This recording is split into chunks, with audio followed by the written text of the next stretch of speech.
जय महाराष्ट्र। सुरुवातीलाच माझ्याकडून 10-15 मिनिटांचा उशीर झाला, त्याबद्दल जरा दिलगिरी व्यक्त करते। माझ्या समवेत आजच्या शिवसेना उद्धव बाळासाहेब ठाकरे पक्षाच्या वतीने होत असलेल्या पत्रकार परिषदेमध्ये शहराचे नवनिर्वाचित शहर प्रमुख वसंत मोरेजी उपस्थित आहेत। एकीकडे राज्यातले अनेक प्रश्न अनुत्तरित आहेत, मात्र पुणे, मुंबई, नाशिकला अवकाळी पावसाने झोडपून काढलेला असतानाच विदर्भ आणि मराठवाड्यामध्ये मात्र पावसाचा थेंब नाही, बोगस बियाणांचा सुळसुळाट आहे। अगदी त्याच वेळेला मोशी चाकणच्या दुर्घटनेमध्ये अजूनही संजय कुलकर्णी आणि आयुक्त सूर्यवंशी यांना निलंबित केलं नाही किंवा त्यांना चौकशीच्या कक्षेत घेतलेलं नाही। अनेक प्रश्न अनुत्तरित असताना सत्ताधाऱ्यांना मात्र आमिर खानच्या लग्नात इंटरेस्ट आहे आणि विशेषत्वाने ज्या राजकीय कुरघोड्या आणि राजकीय संगीत खुर्ची चालू आहे, या सगळ्या संगीत खुर्चीच्या पार्श्वभूमीवर नेमके महाराष्ट्रातल्या जनतेचे प्रश्न आणि पायाभूत सुविधांचे प्रश्न मात्र अनुत्तरित आहेत, ज्याच्यामुळे अनेक दुर्घटना घडताना दिसत आहेत। आणि या पायाभूत सुविधा नेमक्या त्यांचं काय झालं याच संबंधाने बोलण्यासाठी आज ही पत्रकार परिषद आयोजित केली जाते। आपल्या सगळ्यांना कल्पना आहे की 2024 नोव्हेंबरला इलेक्शन झालं, आधी लोकसभा इलेक्शन झालं आणि त्यानंतर नोव्हेंबरमध्ये विधानसभा इलेक्शन झालं। आणि या विधानसभा निवडणुकीच्या म्हणजे लोकसभा निवडणूक संपल्यानंतर अवघ्या 2 महिन्यात अचानक महाराष्ट्र सरकारला स्वप्न पडलं की महाराष्ट्रातल्या सगळ्या महिला त्यांच्या लाडक्या बहिणी आहेत आणि या लाडक्या बहिणींना आपण काही देणं लागतो, आणि मग त्यांनी दरमहा 1500 रुपये देऊ केले।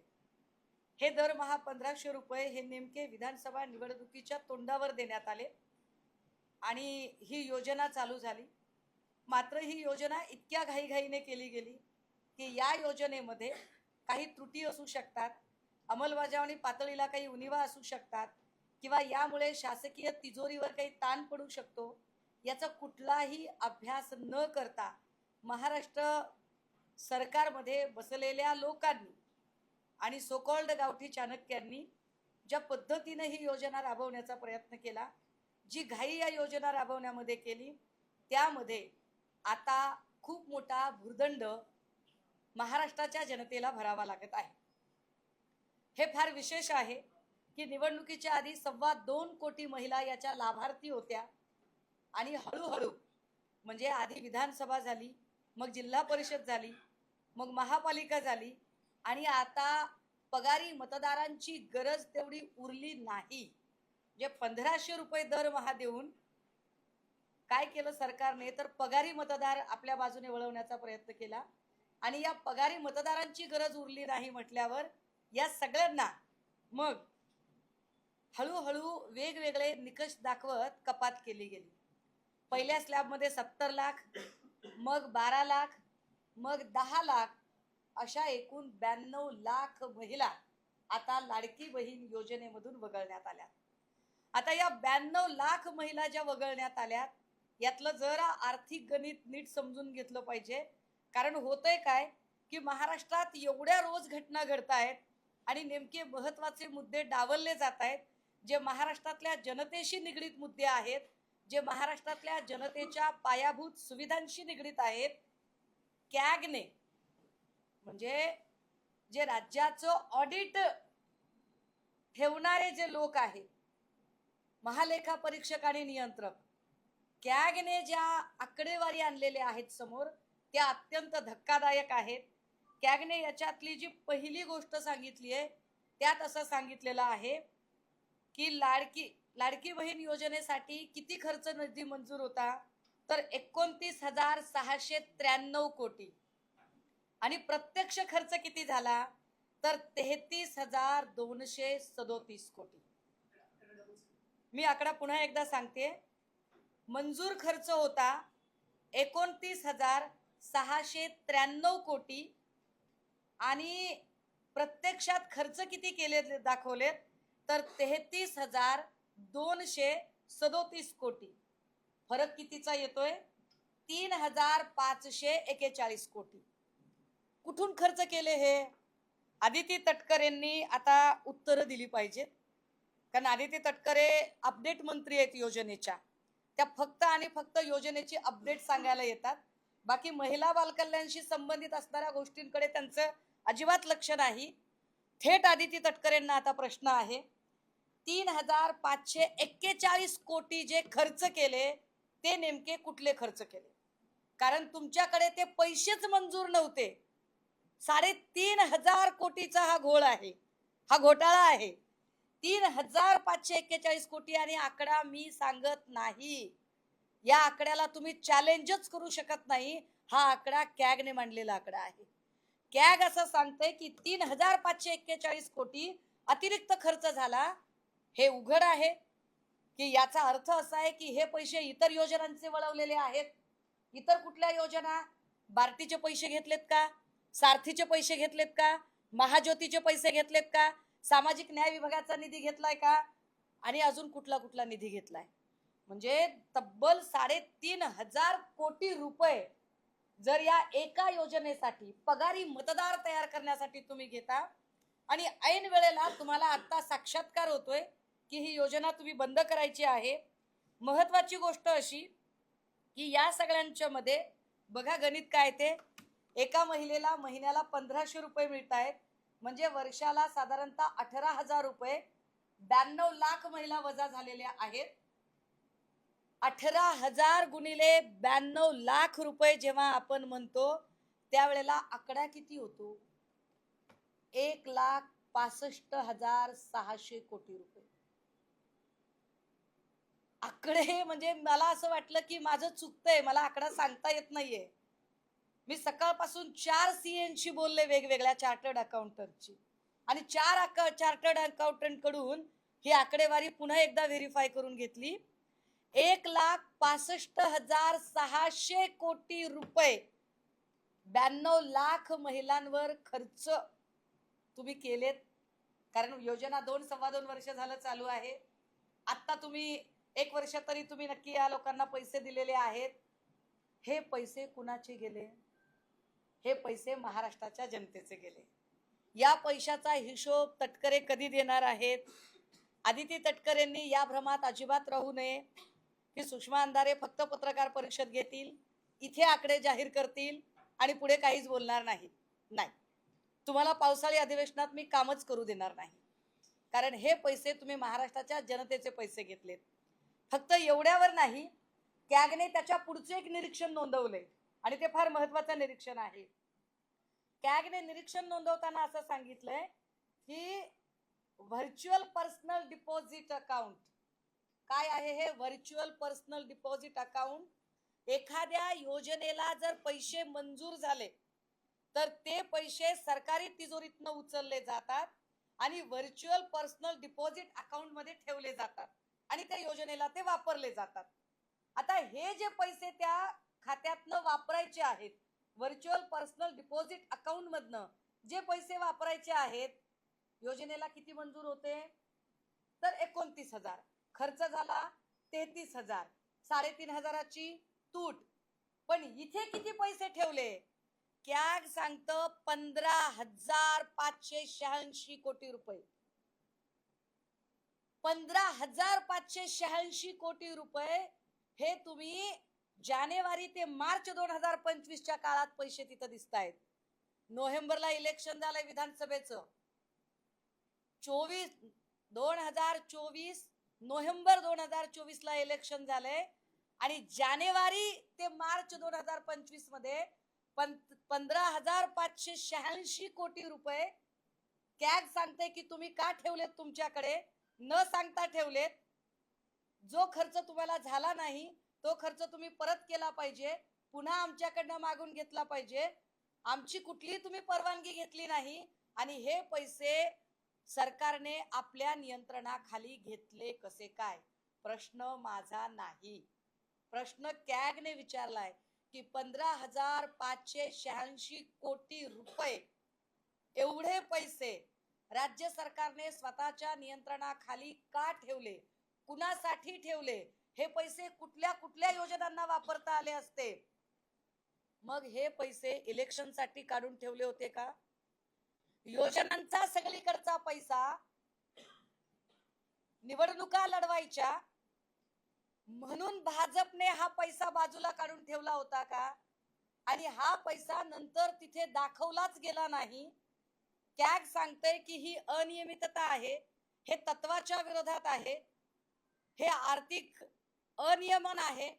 आणि हे आर्थिक अनियमन याला जबाबदार कोण? तर राज्य सरकार आहे. कॅगने राज्य सरकारला याबद्दलचं स्पष्टीकरण मागितलं. आता दादा हो, मला याची कल्पना आहे की आकडेवारी असल्यामुळे याच्यात रंजकता नाहीये, याच्यात स्टोरी टेलिंग नाहीये, हे थोडं कंटाळवाणं आहे, हे थोडं जरा अरसिकतेकडे जाणारं आहे, हे मला सगळं कळतंय.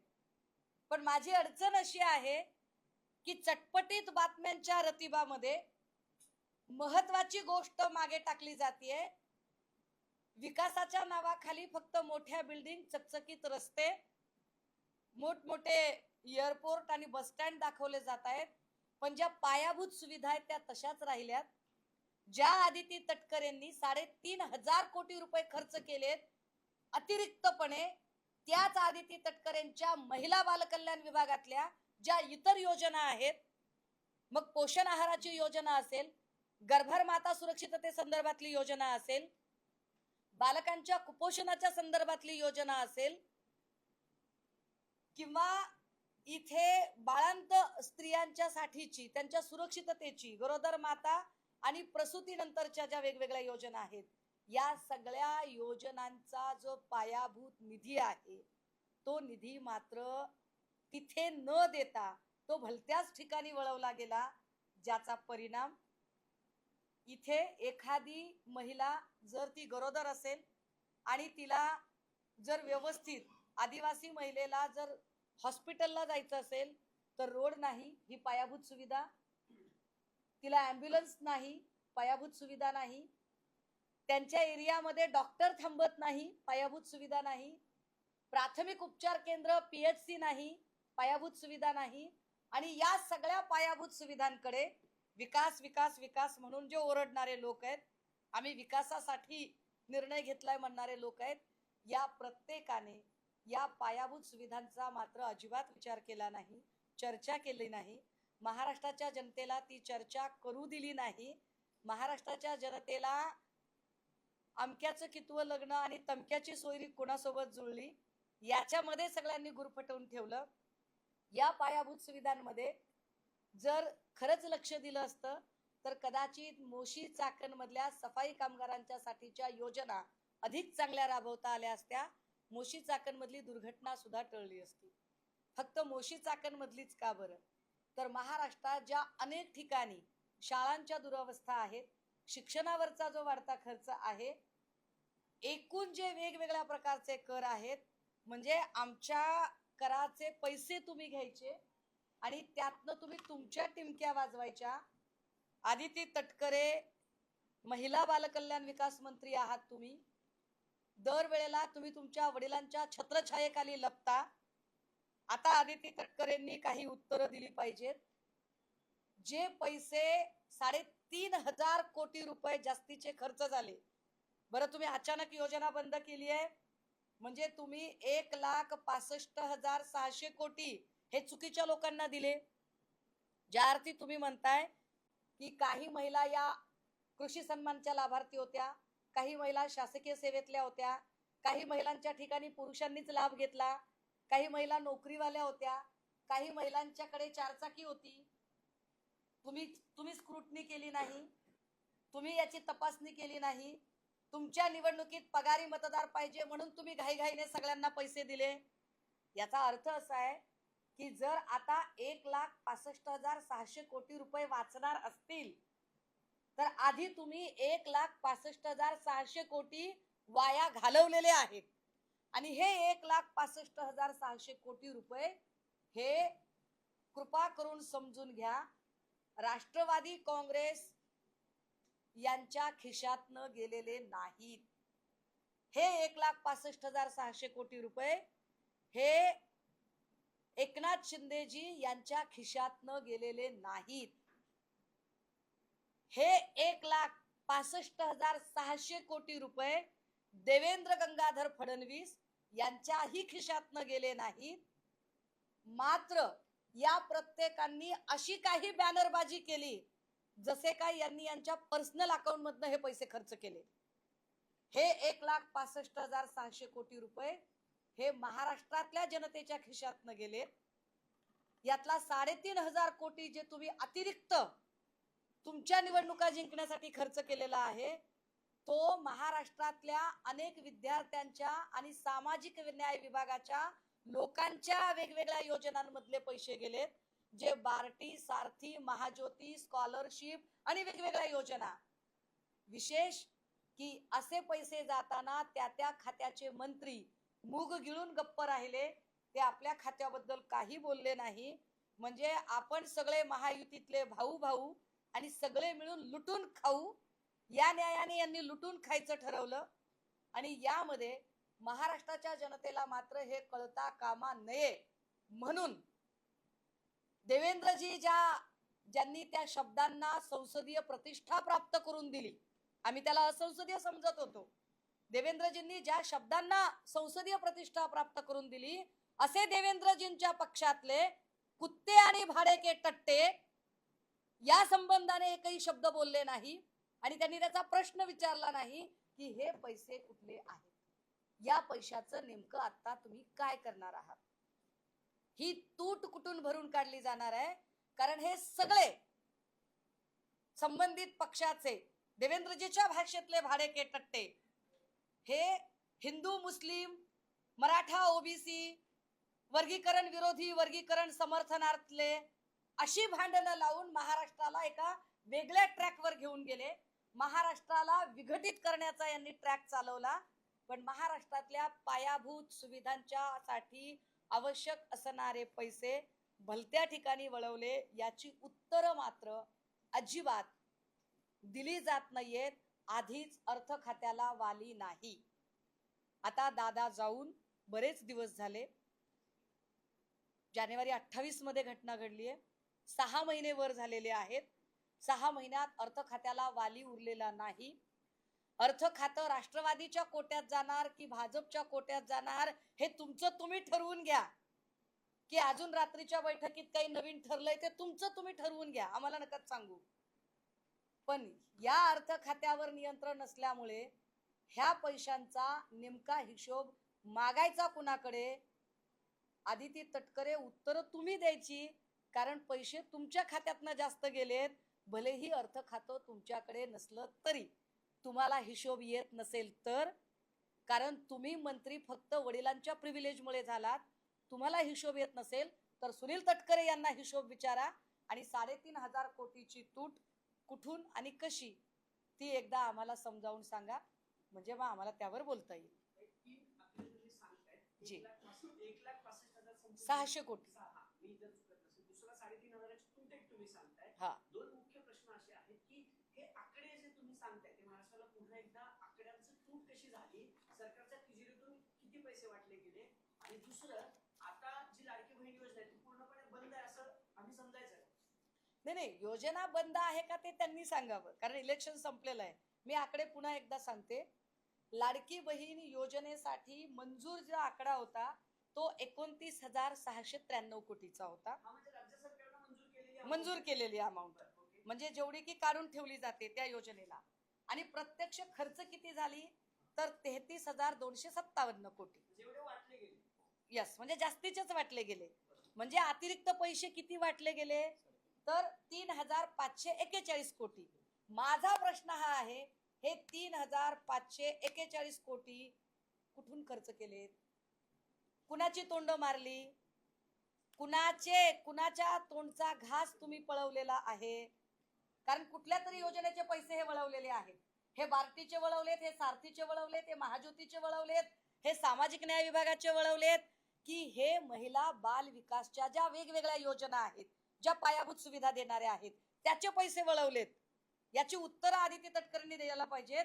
आणि ही मनमानी करायचा अधिकार मंत्री म्हणून आदिती तटकरेंना आहे का, सरकार म्हणून तुम्हाला हा अधिकार आहे का, की जे हक्काचे पैसे गर्भार मातेच्या किंवा कुपोषणाच्या संदर्भाने प्रसूती योजनेच्या संदर्भाने, सुरक्षिततेच्या संदर्भाने, पायाभूत सुविधांच्या संदर्भाने असणारे पैसे खर्चण्याचा अधिकार हा तुम्हाला कसा असू शकतो? हा आमचा सरळ साधा प्रश्न आहे. हा ते सांगते.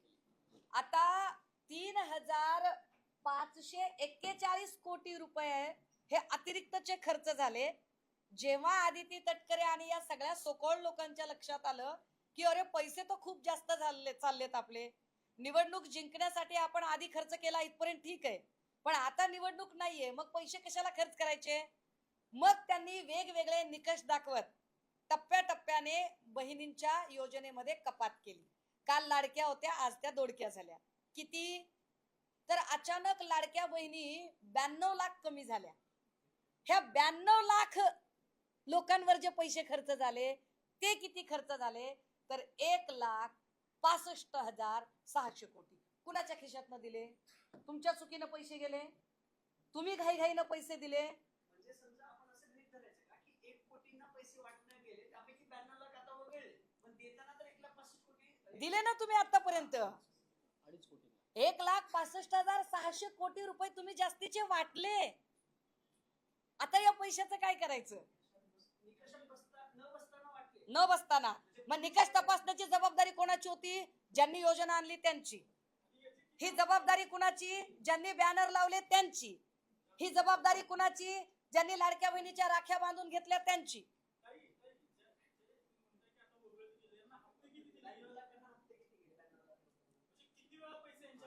हा बघा, आता योजना चालू होऊन 2.25 वर्ष झाली.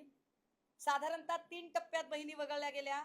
आधी 70 लाख, मग 12 लाख, मग 10 लाख. बरोबर आहे?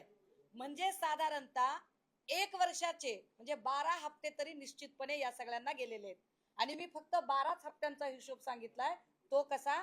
महिन्याला 1500, 1500 गुणिले 12 महिने झाले 18,000, 18,000 गुणिले 92 लाख होतात 1,65,600 कोटी. जे तुमच्या ढिसाळ नियोजनामुळे अजिबात तुम्ही त्याची स्क्रुटनी केली नाही. फक्त इलेक्शन साठी घाईघाईने तुम्हाला पगारी मतदार, म्हणजे एका अर्थाने तुम्ही अधिकृतपणे मतदारांना पैसे वाटले थे. आणि आता इलेक्शन संपल्यावर तुम्ही म्हणता योजना बंद. योजना बंद नाही, तुमच्यावर आता भुर्दंड पडला. हे पैसे तुमच्याकडे देता येत नाहीत म्हणून तुम्ही हे सगळं केलं.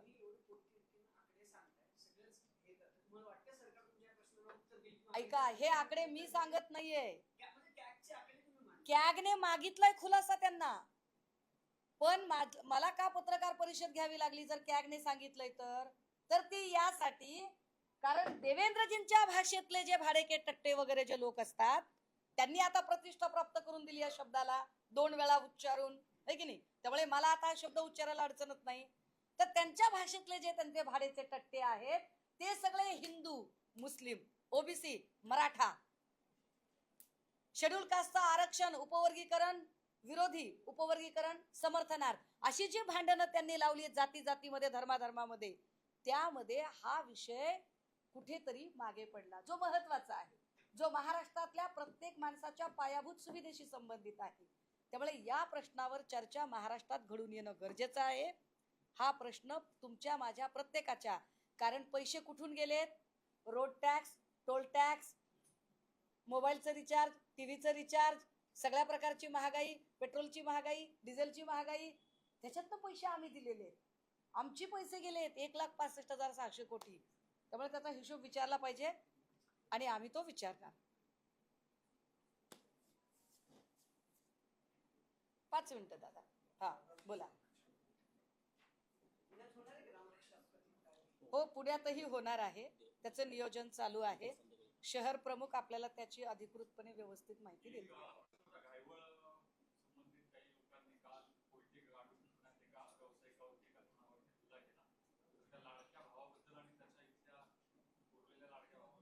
नाही, काय आहे, राज्याचे गृहमंत्री देवेंद्र फडणवीस साहेब रात्रीच्या बैठका घेण्यात खूप व्यस्त आहेत.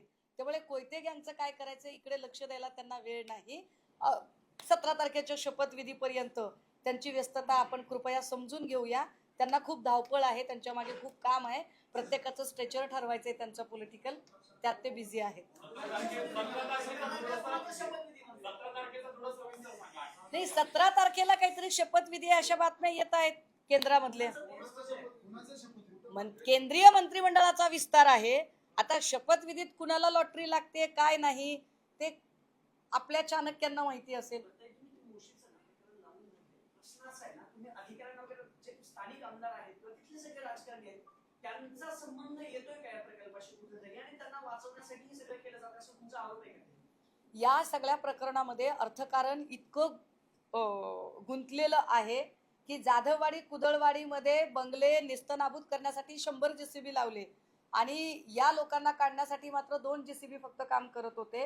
अँटोनी कंपनीचा प्रकल्पाचा कालावधी संपलेला होता तरीही अँटोनी प्रकल्प तिथे चालू होता. बाजूला असणारी खान आणि तिथं घेत असणारे ब्लास्ट, या ब्लास्टमुळे जे तडे गेले डोंगराला त्यामुळे ते सगळं खाली आलं होतं. पण यावरती चकार शब्द आयुक्त बोलले नाही. आयुक्तांकडून एक अधिकृत निवेदन प्रकाशित होणं अपेक्षित होतं पण त्यांनी ते केलं नाही. मला हा दाट संशय आहे आणि यावर चौकशी झाली पाहिजे. आयुक्त सूर्यवंशी, प्रकल्प अधिकारी संजय कुलकर्णी आणि अँटोनी लारा रिन्युएबल कंपनी या तिघांचं काय आर्थिक गुळपीट आहे हे शोधून काढलं पाहिजे आणि त्यासाठी आयुक्त सूर्यवंशी आणि प्रकल्प अधिकारी संजय कुलकर्णी यांना तात्काळ निलंबित केलं गेलं पाहिजे. मी 2 दिवसांपासून या संबंधाने DCP आणि CPशी बोलतेय आणि माझ्या माहितीप्रमाणे काल त्यांनी समन जाहीर केलेत. आज काहींना खुलासे सुद्धा मागवलेले आहेत.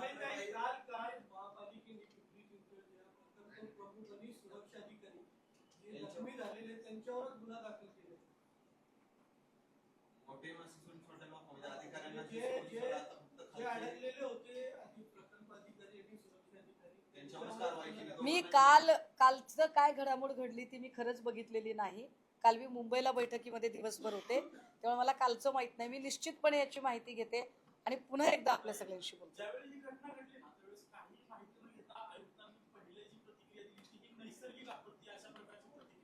नाही, मुळात आयुक्त इतके बेजबाबदारपणे वागलेले आहेत की जे आयुक्त कुदळवाडी आणि जाधववाडीच्या बंगल्यांसाठी तत्परता दाखवतात ते आयुक्त या कचऱ्याच्या संबंधाने बरोबर 5 जूनला पर्यावरण दिनाच्या दिवशी चिमणी पडते पण ते अजिबात त्याकडे लक्ष देत नाहीत. तेव्हाच त्यांनी ते लक्ष देणं अपेक्षित होतं. एक. दुसरं, 80 एकरामध्ये डम्पिंग ग्राउंड आहे त्यातला 50 एकरामध्ये डम्पिंग ग्राउंड पसरलेला आहे. हे जे बांधकाम होतं हे बांधकाम डम्पिंगलाच चिटकून जेव्हा होतंय त्यावेळेला प्रकल्प अधिकारी संजय कुलकर्णी ते थांबवणं गरजेचं होतं. तिसरं, असं बांधकाम करताना डम्पिंग आणि इमारत या दोन्हीमध्ये प्रोटेक्शन वॉल असणं गरजेचं होतं, ते झालं नाही. चौथं, आयुक्तांनी या संबंधाने अधिकृत निवेदन प्रसिद्ध करणं गरजेचं होतं. ऍक्च्युअल किती लोक इमारतीत आहेत, किती सुरक्षित बाहेर आले, किती जखमी आहेत, किती मृत झालेत, पण हा आकडा शेवटपर्यंत आयुक्तांनी सांगितला नाही.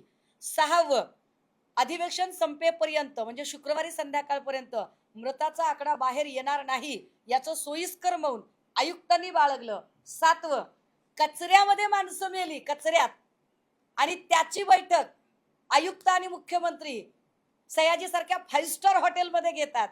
हा विरोधाभास महाराष्ट्रातच घडू शकतो.